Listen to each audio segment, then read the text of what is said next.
আরজিকর কাণ্ডের কারণে রাজ্য সরকারের দেওয়া দীনবন্ধু পুরস্কার ফেরত দেওয়ার ইচ্ছে প্রকাশ করলেন প্রখ্যাত নাট্যকার চন্দন সেন। তিলোত্তমার সঙ্গে যা ঘটেছে তাকে মেনে নিতে পারছেন না চন্দন সেন। তারই পরিপ্রেক্ষিতে তিনি রাজ্য সরকারের কোনো ভূমিকা দেখতে না পেরে এ ধরনের সিদ্ধান্ত নিতে বাধ্য হন বলে জানান চন্দন সেন।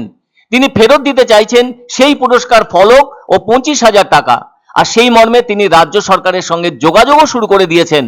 ওই সম্মান তিনি রাজ্য সরকারের কাছ থেকে পেয়েছিলেন 2017 সালে। তিনি জানিয়েছেন লক্ষ প্রতিবাদীর একজন হয়ে বাঁচতে চান তিনি।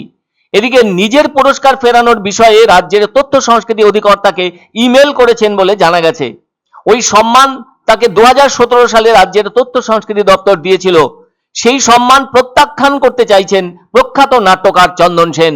তার হাত দিয়ে অনেক বড় বড় এবং ভালো ভালো নাটক বাংলার মানুষের মনে দাগ কেটে রয়েছে, যার মধ্যে আছে দুই হুজুরের গপ্প, জ্ঞানবৃক্ষের ফল, দায়বদ্ধ প্রভৃতি।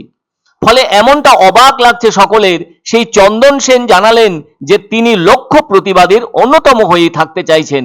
দিন কয়েক আগে তৃণমূল বিধায়ক তথা অভিনেতা কাঞ্চন মল্লিকের অনুদান মন্তব্যের প্রতিবাদ হিসেবেও এ ধরনের সিদ্ধান্ত নিয়েছেন বাংলার প্রখ্যাত নাট্যকার চন্দন সেন।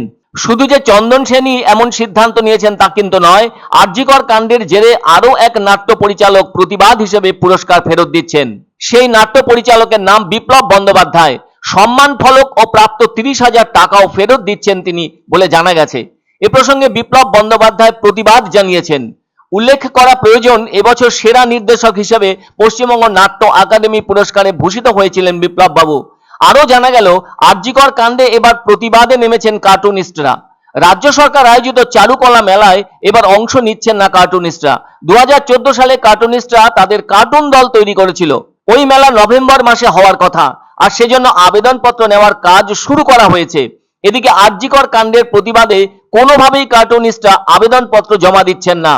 অবশেষে জানা গেল, রাজ্য স্বাস্থ্য দপ্তর আরজিকর কাণ্ডে প্রাক্তন অধ্যক্ষ সন্দীপ ঘোষকে সাসপেন্ড করলো। এদিন ওই ব্যাপারে একটি বিজ্ঞপ্তি জারি করেছে রাজ্য স্বাস্থ্য দপ্তর।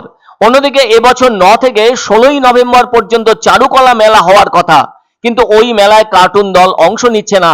আজ 10 বছর হলো চারুকলা মেলা হয়ে আসছে। ফলে বোঝাই যাচ্ছে, যত দিন যাচ্ছে ততই মানুষ যেন আরো প্রতিবাদী হয়ে উঠছেন। সেই বার্তাই শোনা গেল চন্দন সেনদের কাছ থেকে। এই চন্দন সেন নিজে যথেষ্ট দাপটের সঙ্গে অভিনয় করছেন, ছোট পর্দাতেও চুটিয়ে অভিনয় করে যাচ্ছেন, যদিও বর্তমানে তার শারীরিক অবস্থা ভালো নয় বলে জানা গেছে। তবে বাংলার মানুষের কাছে চন্দন সেনের অভিনয় আজও দাগ কেটে রয়েছে। ফলে স্পষ্টভাষী এই নাট্যকার অভয়ার ঘটনায় সরকারের দেওয়া সম্মান ফেরত দেওয়ার জন্য মানসিকভাবে প্রস্তুতি নিয়েছেন। তাঁর এমন সিদ্ধান্তে খুশি চন্দন সেনের গুণমুগ্ধরা।